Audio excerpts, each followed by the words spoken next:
Welcome to the Daily Chronological Bible. My name's Hunter, and we are reading through the Bible in chronological order as a single story. And that story is all about Jesus. It is a revelation of Him, and He has revealed to us the heart of the Father. Today is April the 2nd. We start our reading in Judges chapter 7 through chapter 9, verse 21.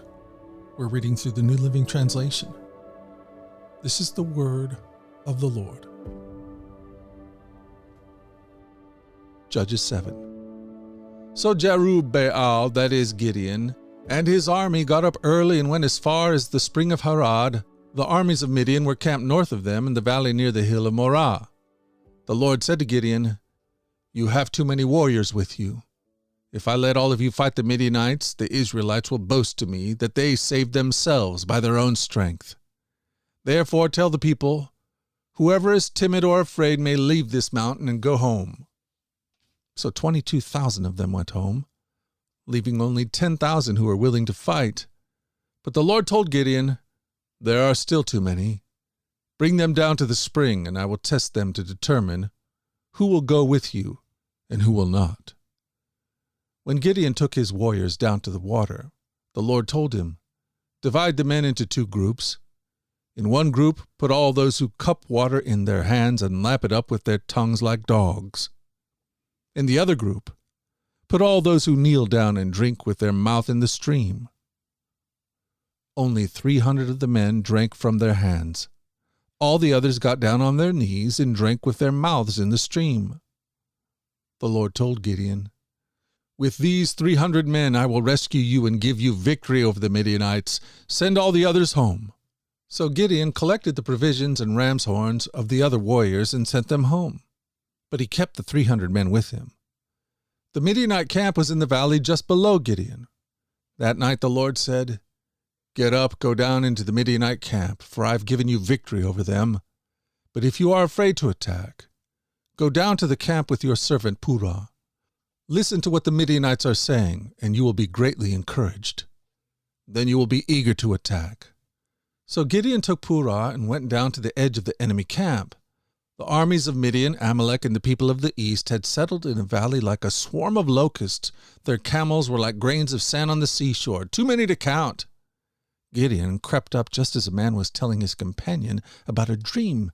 The man said, "I had this dream, and in my dream a loaf of barley bread came tumbling down into the Midianite camp.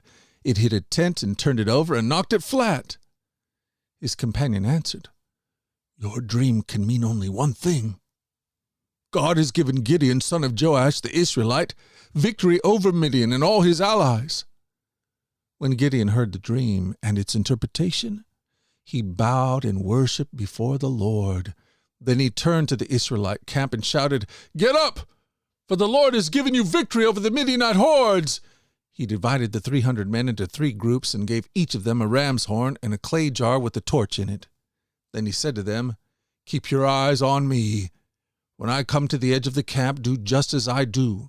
As soon as I and those with me blow the ram's horns, blow your horns too all around the entire camp and shout, 'For the Lord and for Gideon!'" It was just after midnight, after the changing of the guard, when Gideon and the 100 men with him reached the edge of the Midianite camp. Suddenly, they blew the ram's horns and broke their clay jars. Then all 3 groups blew their horns and broke their jars. They held the blazing torches in their left hand and the horns in their right hands, and they all shouted, "A sword for the Lord and for Gideon!" Each man stood at his position around the camp and watched as the Midianites rushed around in panic, shouting as they ran to escape. When the 300 Israelites blew their ram's horns, the Lord caused the warriors in the camp to fight against each other with their swords. Those who were not killed fled to places as far away as Bet Shetan near Zerah and to the border of Abel Mohala near Tabath. Then Gideon sent for the warriors of Naphtali, Asher, and Manasseh, who joined in chasing the army of Midian. Gideon also sent messengers throughout the hill country of Ephraim, saying, "Come down to attack the Midianites. Cut them off at the shallow crossings of the Jordan River and at Beth-barah." So all the men of Ephraim did as they were told. They captured Oreb at the rock of Oreb, and Zeb at the winepress of Zeb, and they continued to chase the Midianites. Afterward, the Israelites brought the heads of Oreb and Zeb to Gideon, who was by the Jordan River. Judges 8. Then the people of Ephraim asked Gideon, "Why have you treated us this way? Why didn't you send for us when you first went out to fight the Midianites?" And they argued heatedly with Gideon. But Gideon replied, "What have I accomplished compared to you? Aren't even the leftover grapes of Ephraim's harvest better than the entire crop of my entire little clan of Abiezer? God gave you victory over Oreb and Zeb, the commanders of the Midianite army. What have I accomplished compared to that?" When the men of Ephraim heard Gideon's answer, their anger subsided. Gideon then crossed the Jordan River with his 300 men, and though exhausted, they continued to chase the enemy. When they reached Succoth, Gideon asked the leaders of the town, "Please give my warriors some food. They are very tired. I'm chasing Zebah and Zalmunna, the kings of Midian." But the officials of Succoth replied, "Catch Zebah and Zalmunna first, and then we'll feed your army." So Gideon said, "After the Lord gives me victory over Zebah and Zalmunna, I will return and tear your flesh with the thorns and briars from the wilderness." From there Gideon went up to Peniel and again asked for food. And he got the same answer.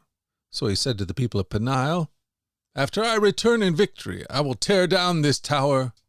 By this time Zebah and Zalmunna were in Karkor, with about 15,000 warriors, all that remained of the allied forces of the east, for 120,000 had already been killed. Gideon circled around by the caravan route east of Nobah and Jogbah, taking the Midianite army by surprise. Zebah and Zalmunna, the two Midianite kings, fled, but Gideon chased them down and captured all their warriors. After this, Gideon returned from the battle by the way of Heres Pass. There he captured a young man from Succoth and demanded that he write down the names of all the 77 officials and elders in the town. Gideon then returned to Succoth and said to the leaders, "Here are Zebah and Zalmunna. When we were here before, you taunted me, saying, 'Catch Zebah and Zalmunna first, and then we will feed your exhausted army.'" Then Gideon took the elders of the town and taught them a lesson, punishing them with thorns and briars from the wilderness. He also tore down the tower of Peniel and killed all the men in the town. Then Gideon asked Zebah and Zalmunna, "The men you killed at Tabor, what were they like?" "Like you," they replied. "They all had the look of a king's son." "They were my brothers, the sons of my own mother," Gideon exclaimed. "As surely as the Lord lives, I wouldn't kill you if you hadn't killed them." Turning to Jether, his oldest son, he said, "Kill them." But Jether did not draw his sword, for he was only a boy and was afraid. Then Zebah and Zalmunna said to Gideon, "Be a man, kill us yourself." So Gideon killed them both and took the royal ornaments from the necks of their camels. Then the Israelites said to Gideon, "Be our ruler. You and your son and your grandson will be our ruler, for you have rescued us from Midian." But Gideon replied, "I will not rule over you, nor will my son. The Lord will rule over you. However, I do have one request, that each of you give me an earring from the plunder you collected from your fallen enemies." The enemies, being Ishmaelites, all wore gold earrings. "Gladly," they replied. They spread out a cloak, and each one threw in a gold earring he had gathered from the plunder. The weight of the gold earrings was 43 pounds, not including the royal ornaments and the pennants, the purple clothing worn by the kings of Midian, or the chains around the necks of their camels. Gideon made a sacred ephod from the gold and put it in Ophrah, his hometown. But soon all the Israelites prostituted themselves by worshipping it, and it became a trap for Gideon and his family. That is the story of how the people of Israel defeated Midian, which never recovered. Throughout the rest of Gideon's lifetime, about 40 years, there was peace in the land. Then Gideon's son Joash returned home. He had 70 sons born to him, for he had many wives. He also had a concubine in Shechem, who gave birth to a son, whom he named Abimelech. Gideon died when he was very old, and he was buried in the grave of his father Joash at Ophrah, in the land of the clan of Abiezer.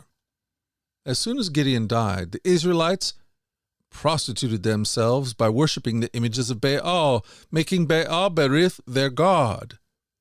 They forgot the Lord their God, who had rescued them from all their enemies surrounding them, nor did they show any loyalty to the family of Jerubbaal, that is Gideon, despite all the good he had done for Israel. Judges 9. One day Gideon's son Abimelech went to Shechem to visit his uncles, his mother's brothers. He said to them, and to the rest of his mother's family, "Ask the leading citizens of Shechem whether they want to be ruled by all 70 of Gideon's sons or by one man. And remember that I am your flesh and blood."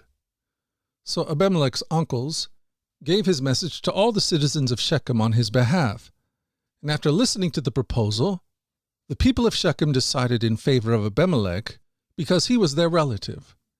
They gave him 70 silver coins from the temple of Baal Berith, which he used to hire some reckless troublemakers who agreed to follow him. He went to his father's home at Ophrah, and there, on one stone, he killed all 70 of his half-brothers, the sons of Gideon. But the youngest brother, Jotham, escaped and hid. Then all the leading citizens of Shechem and Beth Milo called a meeting under the oak beside the pillar at Shechem and made Abimelech their king. When Jonathan heard about this, he climbed to the top of Mount Gerizim and shouted, "Listen to me, citizens of Shechem! Listen to me if you want God to listen to you. Once upon a time the trees decided to choose a king.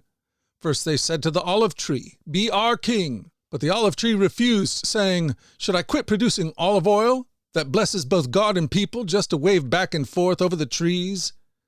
Then they said to the fig tree, 'You be our king.' But the fig tree also refused, saying, 'Should I quit producing my sweet fruit just to wave back and forth over the trees?'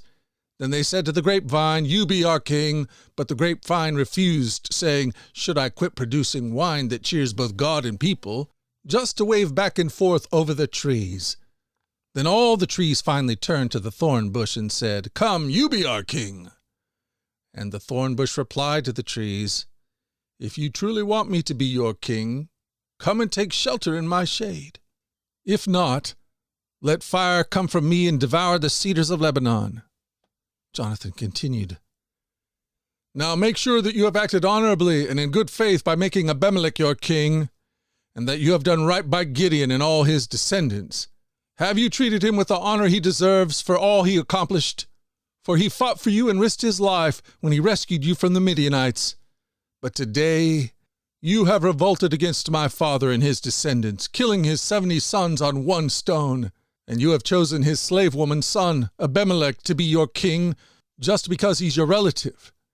If you have acted honorably and in good faith toward Gideon and his descendants today, then may you find joy in Abimelech, and may he find joy in you. But if you have not acted in good faith, then may fire come out from Abimelech and devour the leading citizens of Shechem and Beth Milo, and may fire come out from the citizens of Shechem and Beth Milo and devour Abimelech." Then Jonathan escaped and lived in Beer, because he was afraid of his brother Abimelech.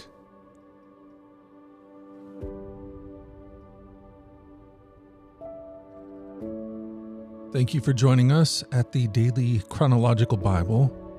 You can find out more about our other podcasts at dailyradiobible.com, where people from all around the world come to join us in this journey through the Scriptures, where we allow the Scriptures to point us to the God who is love, the God revealed to us fully in Jesus. Again, that website is dailyradiobible.com. Until tomorrow, let's go forward in God's joy. Let's let His joy be our strength. And let us always remember this, that you are loved.